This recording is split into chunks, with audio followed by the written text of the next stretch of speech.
आज मैं ऊनवा संतोषपुर में आया हूँ।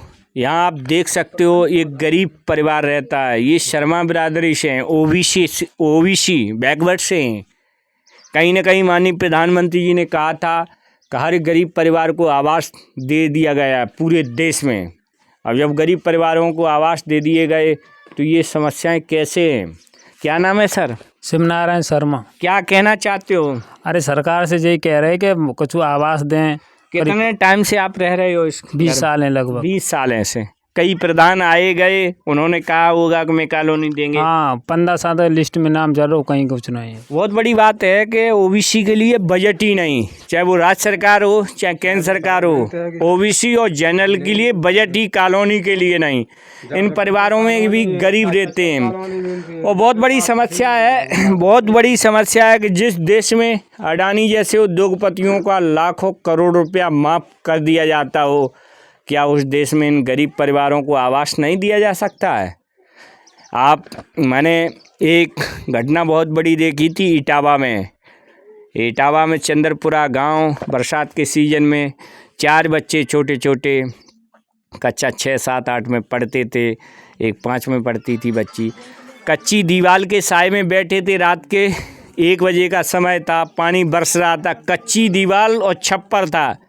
वो दीवार ऊपर गिरने के कारण 4 बच्चों की दर्दनाक मृत्यु हो गई थी। तब मैंने कहा था कि वक्त रहते अगर इन बच्चों को आवास दिया होता तो शायद इतनी बड़ी घटना न होती। वही स्थिति इस परिवार की आप देख सकते हो। ये कच्ची दीवारें हैं, ठीक है। इस कच्ची दीवार में ये बच्चे छोटे छोटे रहते हैं, जैसा कि ये बच्चे हैं, एक ये बच्चा है। मैं प्रधान से ये कह सकते हैं, सबसे बड़ी समस्या है कि प्रधान ये कहते हैं ओबीसी के लिए बजट ही नहीं आता है, जनरल के लिए बजट नहीं है। आखिर इनके लिए क्यों नहीं बजट है? जब उद्योगपतियों के लिए इतना बजट है, पैसा माफ कर दिया जाता है, तो इन गरीब परिवारों के लिए भी आप व्यवस्था करें। कहीं ना कहीं तभी हमारा देश आगे बढ़ेगा। जब तक हमारे देश में ऐसे परिवारों पर ध्यान नहीं दिया जाएगा, देश आगे नहीं बढ़ सकता है। बहुत बड़ी जिम्मेदारी है, सरकार हो चाहे वो अधिकारी हो, इन चीज़ों पर गरीबों पर ध्यान दें। आप तो कहते हो कोई गरीब नहीं, तो ये समस्याएं कहाँ से दिखाई दे रही हैं? ऐसे इस गांव में कई घर हैं, संतोषपुरा, ऊनवा, बशेर, इटावा, बहुत से घर हैं जो कच्ची दीवारों के साए में रह रहे हैं, अपना जीवन यापन कर रहे हैं। कोई एक टीन का तख्ता रखे है, कोई छप्पर रखे है, अपने बच्चों को पाल रहे हैं, मजदूरी कर रहे हैं। ये भी हमारे देश भारत के नागरिक हैं, इनका उतना ही अधिकार है जितना एक उद्योगपति का है। कहीं ना कहीं राज्य सरकार या भारत सरकार को इन पे ध्यान देना चाहिए। ये भी देश के मतदाता हैं, वोट देते हैं, सरकारों का गठन करते हैं, इन्हें हम नजरअंदाज नहीं कर सकते हैं।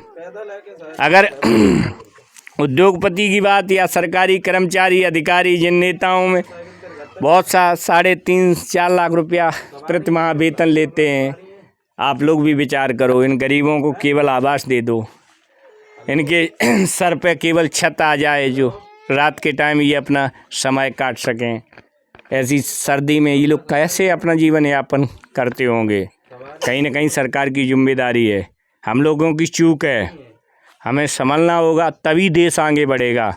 बहुत बहुत धन्यवाद। इसी के साथ मैं कपिल यादव, कैमरा पर्सन के साथ मेरा भारत महान, न्यूज़ 24, ऊनवा, संतोषपुर, इटावा, उत्तर प्रदेश। टन।